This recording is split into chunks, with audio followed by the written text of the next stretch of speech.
So, hello guys. Meron na naman tayong i-refer na power amplifier.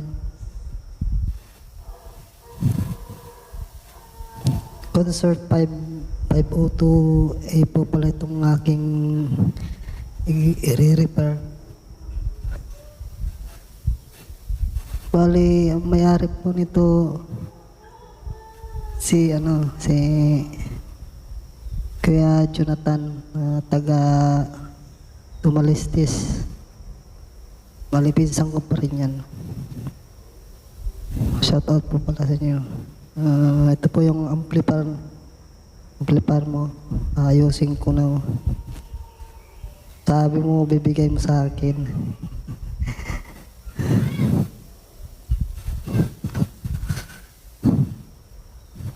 Ayan, ayusin ko na. Muti na lang, tatapon na sana to eh. Pinangahuyan na nila to. Ito. So, pinalitan ko pa ito lahat. Ito. Tapos, may in-order pa ako na capacitor. Yan. Yung capacitor na in-order ko sa Shopee, o siya, 50 volts, 10,000 UF.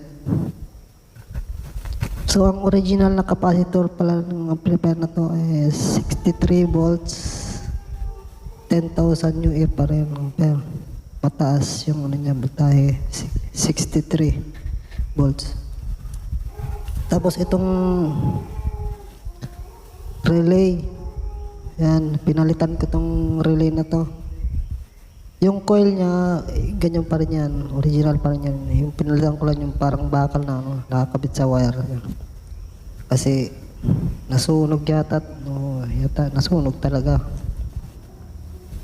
Yan, pinalitan ko siya bago na yan. Tapos ito, lahat ng parts niya dyan, pinalitan ko na rin. Yan. Mylar capacitor, yan. Yung kulay green, Mylar. Pinalitan ko na yan. Yung iba, hindi ko naman pinalitan yung iba kasi hindi pa naman kalawang. Hindi pa naman kalawangin yung mga paa niya. So ito pala yung ginamit kong panglinis, WD-40. Ito po yung pagtanggalan ng mga kalawang. I-sprayan nyo lang yan. Yan, in-sprayan ko na. May na siya. Ito hindi ko pinalitan to ng mga pisa kasi wala namang kalawang. Nilinisan ko lang yan. Ito yan, nilinisan ko lang yan. Pati ito. Saksakan mga wire. Kung may in-order pala ako dyan sa Shopee na yan ang kulang ko. Pre-drive transistor. Yan ang kailangan. Ito para yan sa sa relay. Malapit yan sa relay. Ito pala yung box niya. Concert 5502A. AB502A. So, ito pala yung unang labas ng concert. Original. Wala siyang saksakan ng USB. Yan. Original ang labas to. O yan. Babalik to sa pinaka-bago niya.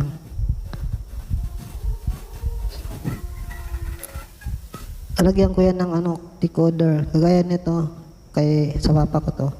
Yan, nilagyan ko siyang decoder. O mayroong tong USB. Saksakan ng USB. Pinalitan ko siya ng Bluetooth. Yan, bali Bluetooth na yan. Ito lalagyan ko rin to ng decoder Bluetooth receiver. Yan. Diyan ko lalagay yan.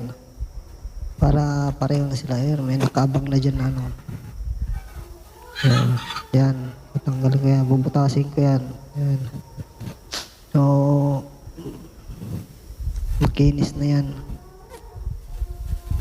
So, ito pala yung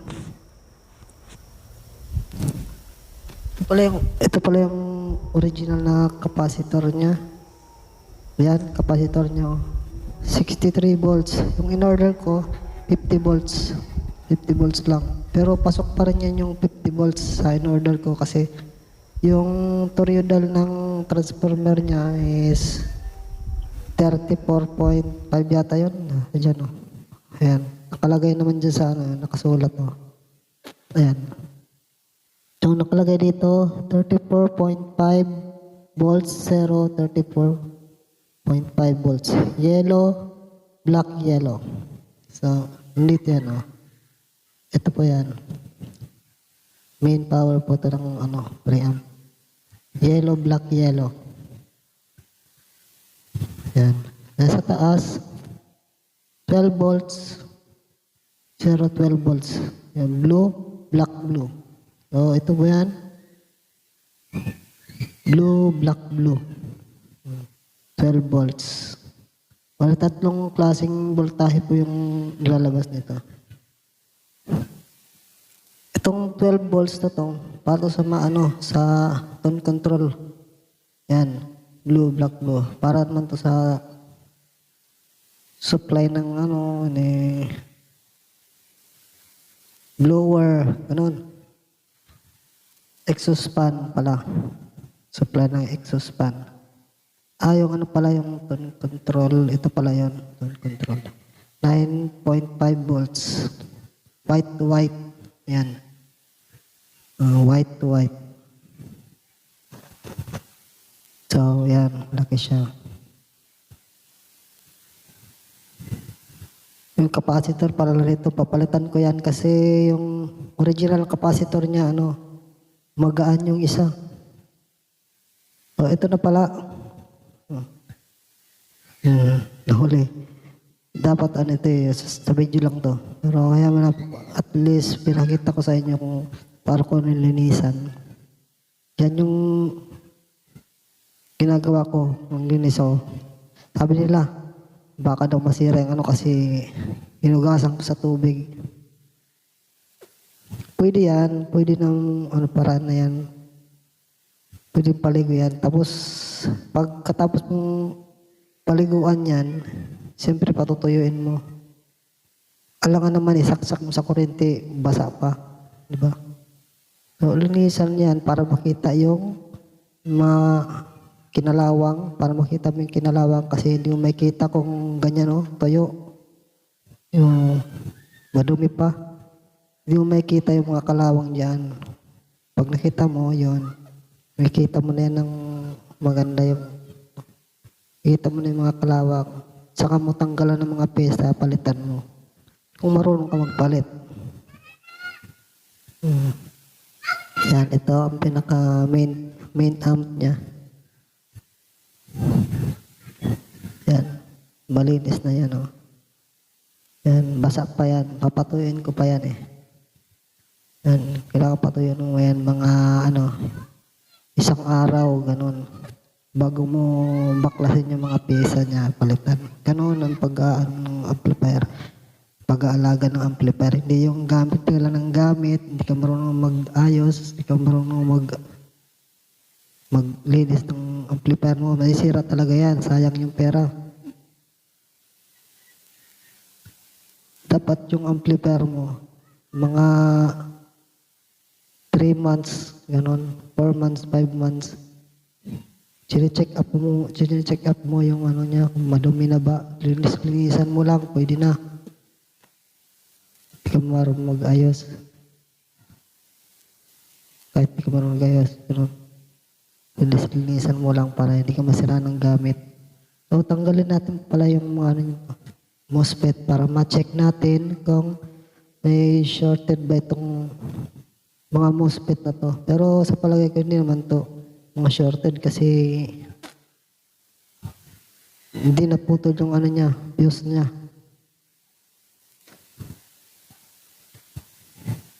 Hindi naputol yung mga niya. O yung hindi nasunog yung fuse papuntang MOSFET. Yung transistor. Hindi naman nasunog. Ibig sabihin, good naman to. I-check pa rin natin. Tatanggalin natin. Lahat. Bale, to lahat 8 pieces na MOSFET. Yan, 8 pieces na MOSFET ang i-check natin. Kung good pa ba. So, yan, hintay lang tayo.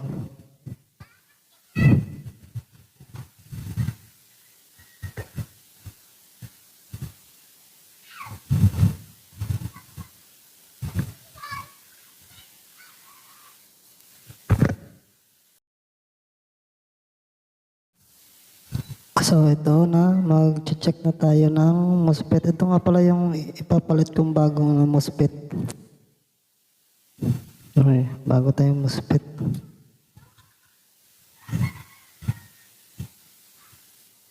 Okay. Labas muna natin. Yan. So, ang ginamit pala dito na MOSFET is C5198 tsaka A1941. C5198 A1941.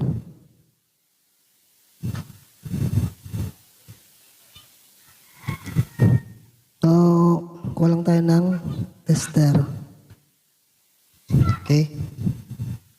Check natin sa diode sign. Yan, naka-diode sign tayo. Set up muna natin. Ito yung original na MOSFET niya. So, i-check natin isa-isa. Kung good pa ba ito. Dapat marunong kayo check ng MOSFET. Kung good pa ba o hindi na.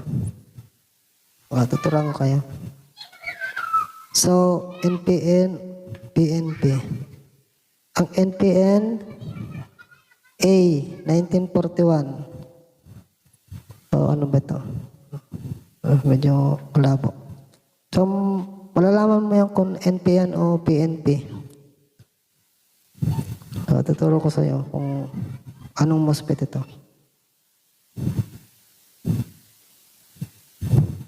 Base collector and emitter. So, NPN ito. Yan. NPN mo ito. Base collector emitter. So, PNP nga. O yan. 536. So, baliktarin natin. Dapat walang reading. So, wala. Wala. Pag binaliktad, walang reading yan. So, collector, emitter, wala dapat. Base collector, isang palo lang yan. Wala, dapat meron. Okay? Good, pero mababa na. 520 plus lang. Medyo bumaba siya. Medyo may ugong-ugong to konti. Pero konti lang, parang may maririnig ka lang ng okay lang, okay pa rin siya. Wala pa tayong pamalit eh. Pero okay pa yan, good pa yan. So ito naman, check natin to.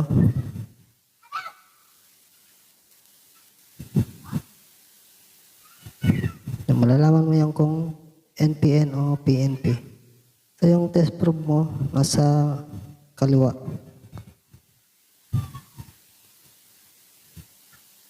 Okay, base. Okay, NPN po yan. 568, okay, good. 568. 572, okay, good. Dapat pag binaliktad, wala. Base collector and emitter, dapat wala yan. Okay, wala, good. Collector and emitter, dapat wala yan, reading. Baliktaran, wala. Base in collector, isang palo lang yan. Dapat meron, dapat wala. Okay, good. Good siya. So, same, lang siya. Ulit-ulitin lang natin. So, NPN pa rin yun. Okay, good to. Pag binaliktad, dapat wala yan, reading. Okay, ganoon lang kadali mag-check ng MOSFET.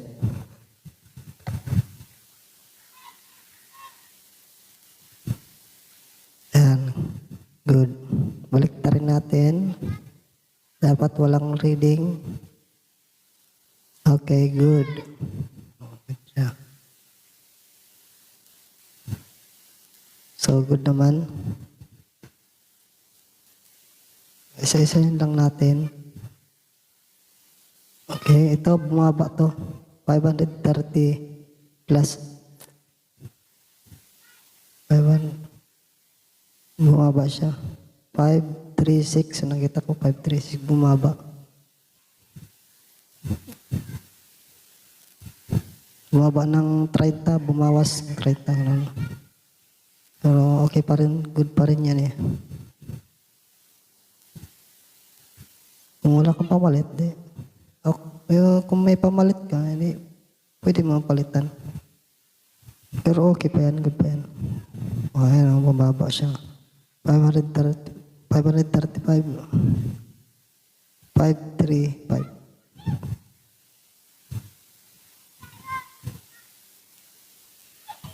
Dapat 5.6 yun eh. 5.76 eh. Yan, good yan. 5.76. Dapat hindi bumaba sa 5. Pag bumaba sa 5, di, dapat magpalit ka na. Medyo maingay ng speaker na yan pag ganyan. Pero good naman to. Palitan lang natin. Meron tayong pamalit dyan. Isang muspit lang naman papalitan natin. So, ito. Papalitan natin to. Tanggalin natin yung mga pre-drive transistor. Lahat yan. Pre-drive transistor pati resistor. Yan. Pre-drive transistor. Tatanggalin natin yan isa-isa. Yan. Pati yung mga jumper. Sinamperan nila. Dito nila sinunda sa likod. Ito, palitan natin ng relay. Ganina yung pinakita ko sa inyo. Medyo naula lang yung video. Itong capacitor, tinanggal ko ito kanina, di ba? Okay. Nauna lang yung video ng ano ko. So, tinanggal ko na ito. So, kulang tayo ng pamalit na resistor. Meron naman tayong ipapalit dito. So, ito. Kapalitan ko ito lahat ng mga resistor na to kasi lahat kinalawang na. Ito, i-sprayan ko na lang ito ng WD-40.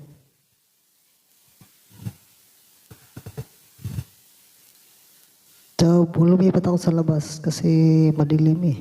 Dito ako sa labas, magpapalit. Yan, hindi ko pa pinalitan, papalitan ko pala. Yan, tatanggalin ko ito isa-isa. Yan, ito ba yung papalit ko?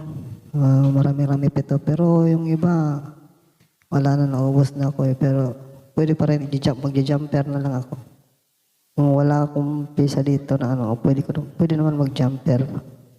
Basta, yung ipapalit mong pisa dun sa kinuhaan mo, same pa rin ng value. Hindi ka tataas, hindi magbababa. Dapat saktong value pa rin yung ilalagay mo doon sa kinuhaan mo na resistor. Ito pala yung pre-drive. Yung MOSFET na yun ang papalit. May pre-drive transistor tayo. Yan.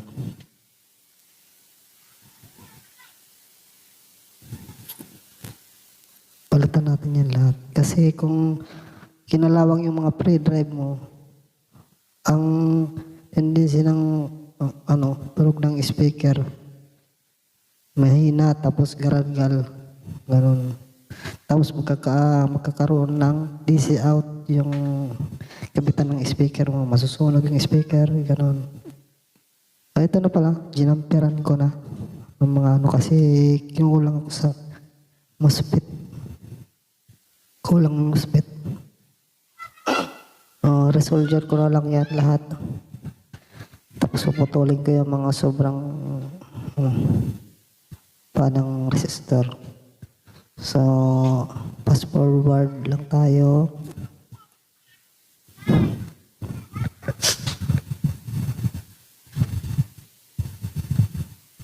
Medyo natagalan ako dito sa kasi marami talaga eh. Lahat pinalitan ko na para walang maging problema. Para walang back job. Gano'n ang pag-repair. Sigurado. So, part 1 pa lang to. Hindi ko ito maayos pa kasi may kulang pa tayong pyesa. In-orderan pa natin ng pyesa sa Shopee. Kinulang tayo sa pyesa. Ang capacitor, pinakita ko kanina, in-order ko pa. Shopee, hinihintay ko lang. Pag dumating yun, bali part 2 na lang papakita ko yung final na video. Tapos sa sound check natin, isa-sound check natin. Papakita ko sa inyo na naayos na itong amplifier na ito.